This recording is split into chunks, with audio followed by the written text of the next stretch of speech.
जैसे Nobel peace prize मिलता है, ऐसे ही अंतर्राष्ट्रीय स्तर पे एक झूठा प्राइज़ ऑर्गेनाइज होना चाहिए और उसके अनडिस्प्यूटेड अपने जीते जी अगर कोई विनर रहेगा तो अरविंद केजरीवाल रहेंगे। मतलब झूठ में उनसे बेहतर कोई शानदार है नहीं। पहली चीज़ तो ये कि जिस गुजरात में वो पहुँचे हैं, ये कहते हैं मैं पूरी दुनिया में अस्पताल बनाता घूम रहा हूँ, स्कूल बनाता घूम रहा हूँ। गुजरात स्वास्थ्य के मामले में देश में नंबर 1 है। और अरविंद केजरीवाल गुजरात जाकर कह रहे हैं कि पिछले 35 साल में गुजरात में कोई चीज़ें नहीं हुई। ये क्या चाहते हैं कि बस जहाँ जाएं लोगों को जो है एक ये मॉडल दें, फ्री वाला मॉडल दें। गुजराती फ्री वाले मॉडल वाले लोग नहीं हैं। वही बड़ी प्रैक्टिकल बात है जो कपिल मिश्रा ने कहा है कि हीरे की परख करना जानते हैं गुजराती। ऐसे व्यक्ति को जो बिल्कुल ही एकदम फर्जी है उसको तो तुरंत ही पहचान लेंगे। और इनकी निहायती बकवास का कोई आधार नहीं है। और जहाँ तक मैं फिर से कहता हूँ कि झूठ के मामले में इनसे बराबरी करना असंभव है। मुझे लगता है कि ऑटो में तो इस व्यक्ति को बिठाना ही नहीं चाहिए था। ऑटो चलाने वाले जो होते हैं बहुत ही सम्मानित लोग होते हैं, वो बहुत ही मेहनत से दिन रात खून पसीने की कमाई से अपना पालन पोषण करते हैं। ये दुनिया भर के झूठे, तो इनको तो वैसे ही नहीं बिठाना चाहिए था। उस बेचारे को ऑटो को गंगा जल से धुलवाओ कम से कम। ये मुझे लगता है कि जिस तरीके से दिल्ली में एक के साथ एक फ्री मिलता है, जो मिल रहा था पहले, उसमें आज केजरीवाल जी ने काफ़ी सारा स्टॉक करके रख लिया था। वो मामला, वो जो माल है वो काफ़ी सारा स्टॉक करके रख लिया। अब सुबह उठते ही 2 लेकर निकलते हैं। उनको समझ नहीं है पॉलिटिकल। वो खड़े हो रहे हैं, कह रहे हैं कि वो बीजेपी सोनिया गांधी को प्रधानमंत्री बनाना चाहती है। अरे बेवकूफ़ी की भी एक लिमिट होती है। और मैं तो उनसे भी बड़ा गधा उन लोगों को मानता हूं जो उनके लिए ताली पीट रहे हैं। एक तरफ आम आदमी पार्टी के तमाम नेताओं के ऊपर सीबीआई और ईडी का शिकंजा कसता जा रहा है। मनीष सिसोदिया के ऊपर सीबीआई की जांच जारी है, पर अरविंद केजरीवाल जो है वो गुजरात पे कॉन्सेंट्रेट कर रहे हैं। कभी कहते हैं मोदी जी डर गए हैं, और अब कहा जा रहा है कि भारतीय जनता पार्टी हमारे नेताओं को खरीदने की कोशिश कर रही है। एक चीज़ इस देश को सबसे पहले समझना चाहिए कि ये आदमी इतना झूठा, इतना बेरंग और इतना पागल बनाने वाला इस देश को है। तो जिस तरीके के वो आदमी हैं, जिस तरीके का उनका ट्रैक रिकॉर्ड रहा है, मुझे लगता है इस देश में उनको जैसे नोबेल पीस प्राइज़ मिलता है, ऐसे ही अंतर्राष्ट्रीय स्तर पे एक झूठा प्राइज़ ऑर्गेनाइज होना चाहिए और उसके अनडिस्प्यूटेड अपने जीते जी अगर कोई विनर रहेगा तो अरविंद केजरीवाल रहेंगे। मतलब झूठ में उनसे बेहतर कोई शानदार है नहीं। अरविंद केजरीवाल तो कह रहे हैं हमने दिल्ली में वो काम किया है जो 75 सालों से किसने नहीं किया। अभी पिछले दिनों एक गुजरात प्रदेश के अध्यक्ष से बहस हो रही थी भारतीय जनता पार्टी की एक प्रवक्ता की। उन्होंने पूछा कितने स्कूल बने, कहता 500 बने। कहता लिस्ट बताना, कहता है ही नहीं। तो भारतीय जनता पार्टी के प्रवक्ता ने कहा आरटीआई तो 63 बताती है। कहते आरटीआई कुछ नहीं होता, 500 बने। कमाल बेवकूफ़ बनाने वाली बात है। पहली चीज़ तो ये कि जिस गुजरात में वो पहुँचे हैं, ये कहते हैं मैं पूरी दुनिया में अस्पताल बनाता घूम रहा हूँ, स्कूल बनाता घूम रहा हूँ। गुजरात स्वास्थ्य के मामले में देश में नंबर 1 है। और अरविंद केजरीवाल गुजरात जाकर कह रहे हैं कि पिछले 35 साल में गुजरात में कोई चीज़ें नहीं हुई। इंफ्रास्ट्रक्चर के मामले में गुजरात नंबर 2 पर है, ठीक है, पूरे देश में। वो कह रहे हैं 35 साल से काम नहीं हुआ। ये क्या चाहते हैं कि बस जहाँ जाएं लोगों को जो है एक ये मॉडल दें, फ्री वाला मॉडल दें। गुजराती फ्री वाले मॉडल वाले लोग नहीं हैं। वही बड़ी प्रैक्टिकल बात है जो कपिल मिश्रा ने कहा है कि हीरे की परख करना जानते हैं गुजराती। ऐसे व्यक्ति को जो बिल्कुल ही एकदम फर्जी है उसको तो तुरंत ही पहचान लेंगे। और जहाँ तक बात फ्री की है, गुजरात एक संपन्न राज्य है जो बहुत शानदार तरीके से काम कर रहा है, जो इस जैसे फर्जी वाले इंसान को बहुत अच्छे तरीके से पहचानता है। और जहाँ तक बात है, जैसे कहते हैं कि हीरे की परख जोरी करता है, तो आप इनका ट्रैक रिकॉर्ड उठा लीजिए। पिछले 10 साल में कोई नया कॉलेज इन्होंने बनाया हो तो पिछले 10 साल में कोई नया अस्पताल इन्होंने बनाया हो तो पिछले 10 साल में नौकरियां दी हैं 350 के करीब, 3400 समथिंग, उस पर भी आरटीआई आई हुई है।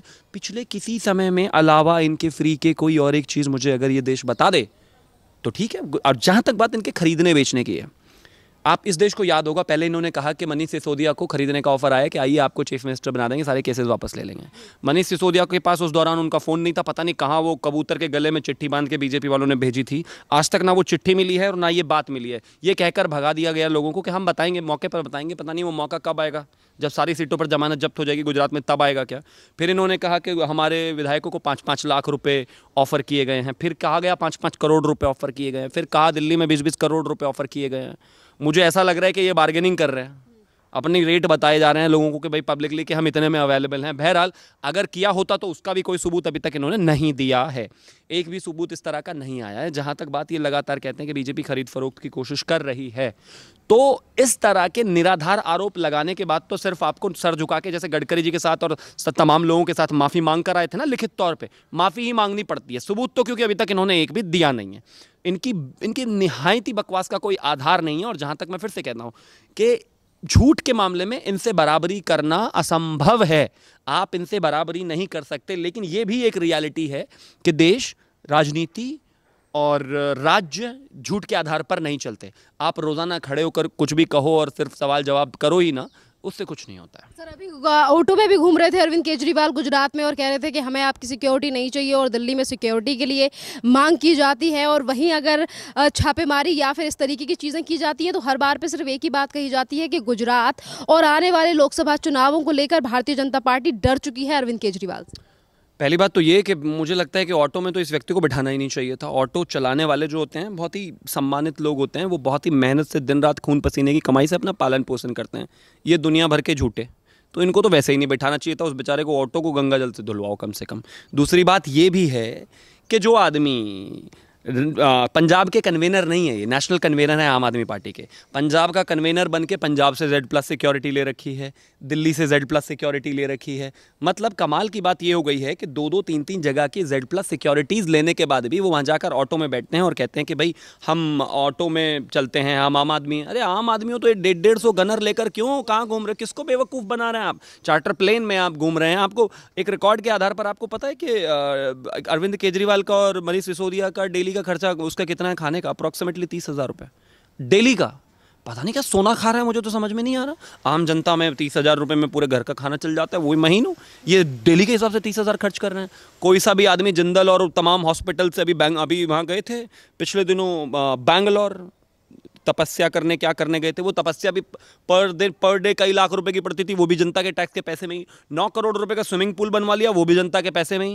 ये गुजरात को चले गए तो लूट के आएंगे, इन्होंने किया क्या है? और दूसरी बात एक और, सर्जिकल स्ट्राइक पर ये सबूत मांगते थे, सेना पर ये सबूत मांगते थे, गडकरी से ये सबूत मांगते थे, शीला दीक्षित से ये सबूत मांगते थे, अरुण जेटली जी से ये सबूत मांगते थे, मजीठिया जी से ये सबूत मांगते थे।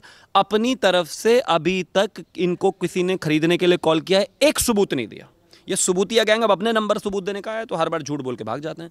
जनता और देश समझता है। विधानसभा चुनाव के साथ साथ लोकसभा चुनाव की तैयारी कर रही आम आदमी पार्टी और देश का प्रधानमंत्री बनने के सपने देख रहे दिल्ली के मुख्यमंत्री आज ये भी कह रहे हैं कि कांग्रेस जो है वो बीजेपी की पार्टी नंबर 2 है और बीजेपी जो है वो सोनिया गांधी को प्रधानमंत्री बनाना चाहती है। ये मुझे लगता है कि जिस तरीके से दिल्ली में एक के साथ एक फ्री मिलता है, जो मिल रहा था पहले, उसमें आज केजरीवाल जी ने काफ़ी सारा स्टॉक करके रख लिया था। वो मामला, वो जो माल है वो काफ़ी सारा स्टॉक करके लग लिया। अब वो सुबह उठते ही 2 लेकर निकलते हैं। उनको समझ नहीं है पॉलिटिकल, वो खड़े हो रहे हैं, कह रहे हैं कि वो बीजेपी सोनिया गांधी को प्रधानमंत्री बनाना चाहती है। अरे बेवकूफ़ी की भी एक लिमिट होती है। और मैं तो उनसे भी बड़ा गधा उन लोगों को मानता हूं जो उनके लिए ताली पीट रहे हैं। अरे कैसे बेवकूफ़ हो गए आप? मतलब माना चाटुकारिता अच्छी चीज़ है और उससे आपको कुछ मिल जाता है, लेकिन बीजेपी सोनिया गांधी को प्रधानमंत्री बनाएगी। ये बेवकूफ़ को, इसको इतना नहीं पता इन लोगों को कि आप ये भूल गए कि जब सोनिया गांधी के प्रधानमंत्री बनने की बात आई थी, इसी पार्टी की लीडर श्रीमती सुषमा स्वराज ने कहा था कि मैं अपना सर मुंडवा लूंगी अगर एक विदेशी महिला को प्रधानमंत्री बनाया गया। भारतीय जनता पार्टी के हर नेता का हमेशा से स्टैंड रहा है। ये जो कहते हैं कि कॉम्प्रोमाइज़ कर दिया, सैक्रिफाइस कर दिया देश के लिए सोनिया जी ने, ऐसा नहीं है। वो 3-3 बार राष्ट्रपति के पास गई थी, लेकिन भारतीय जनता पार्टी और कुछ ऐसे नेता उन्हीं की पार्टी में ये कहते थे कि विदेशी को हम इस देश का प्रधानमंत्री नहीं देखना चाहते। ये कह रहे हैं भारतीय जनता पार्टी बनाना चाहती है। अरे जुम्मा 4 दिन तुम्हें पॉलिटिक्स में आए हुए हैं, लोकसभा में 1 सीट नहीं है, बनना है प्रधानमंत्री। बहरहाल मैं कहता हूं कि ये ख्याल भी ठीक है भाई, आपको बनना है, हर किसी को अपना अधिकार है। मैं भी सोच सकता हूं, एटलीस्ट आप भी सोच सकते हैं, लेकिन उस सोच का कोई आधार, कोई फाउंडेशन होता है। 0 सीट्स हैं इनकी अभी लोकसभा में। और मैं कहता हूं ठीक है, पंजाब में जो हुआ लोग उसको भी जल्दी से समझेंगे और समझ रहे हैं। कानून क्राइम का हाल देखिए क्या हाल है। मतलब एक हाँ खनन तो है ही है। और इसको देखिए आप, सिंगर की सिक्योरिटी हटा के अपने सिद्धू मूसेवाला की अपने आप सिक्योरिटी ले ली, उसका क्या हाल कर दिया। उसके बाद क्या हालत सिचुएशन वहाँ की है, क्या हालत दिल्ली की है। राज्य इनसे चल नहीं रहे। इनको उत्तर प्रदेश की जनता ने भगाया, सारी की सारी सीटों पर जमानत जब्त। उत्तराखंड की सीटों पर वहाँ तो ये मुख्यमंत्री भी अनाउंस करके आ गए थे, उनको भगाया, वहाँ सारी की सारी सीटों पर बुरा हाल कर दिया।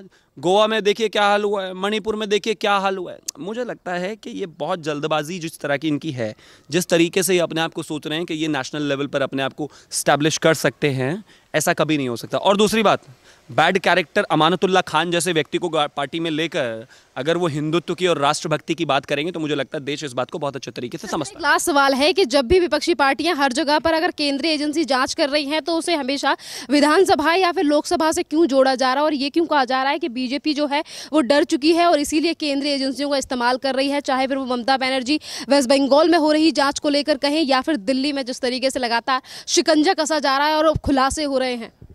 चोर ने अपने आप को और चोर की माँ ने अपने बेटे को कभी आज तक चोर कहा नहीं है। ये अपने आप को चोर कह देंगे, ऐसा मुझे नहीं लगता साबित हो पाएगा। एक चीज़ बताइए, वो जो हरे हरे नोटों के बीच 50 करोड़ के बंडल निकले हैं पार्था चैटर्जी के यहाँ से, वो क्या ईडी रख के आई थी क्या? उस केसेस में अभी भी हैं, सारे स्कैम्स में अभी भी हैं, अभी भी नारदा शारदा में जांच चल रही है, उसमें अभिषेक बैनर्जी लाइन पर हैं। उसके अलावा अरविंद केजरीवाल के विजय सिंगला को तो उन्होंने अपने आप ही जेल डाला है, पंजाब के उसको स्वास्थ्य मंत्री को।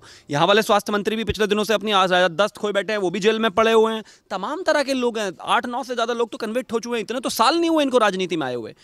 अगर घोटाला करोगे इस देश में, इस देश के प्रधानमंत्री ने एक बार कहा था, मेरा ख्याल यूनाइटेड स्टेट्स में वो था, कि जितना बेल का मज़ा लेना है, लूटना है, लूट लीजिए, एक ना एक दिन तो जेल जाना पड़ेगा और देश का जितना भी पैसा खाया है वो निकाल कर देना पड़ेगा जहां भी रखा हुआ है। तो बात बहुत साफ है, भ्रष्टाचारियों को नरेंद्र मोदी जी का चाबुक समझ में नहीं आएगा, उनको दर्द भी होगा, लेकिन वो चाबुक उनसे जो है ना, जहां तक का उनका पैसा है सब खींच के लेकर आएगा, क्योंकि वो आम जनता का पैसा है और खा के ये बैठे हुए हैं। तो जाहिर है जवाब देना पड़ेगा। अब लालू यादव के बेटे हैं, उप मुख्यमंत्री बने बैठे हैं, वो भी आकर भ्रष्टाचार और ईडी पर भाषण दे रहे हैं। जिसके पिताजी उस जमाने के 900 करोड़ और अब के 6,500 करोड़ के घोटाले में कन्विक्ट हो गए हैं, जो जेल में पड़े हैं, वो भी आके कह रहे हैं कि घोटाले पर ये ईडी गलत कर रही है, ये तमाम लोग गलत कर रहे हैं। मतलब शर्म को भी शर्म आ जाए, ऐसा नहीं होना चाहिए। तो सिंपल बात ये है कि घोटालेबाज को प्रधानमंत्री नरेंद्र मोदी समझ में आए, ऐसा संभव नहीं है।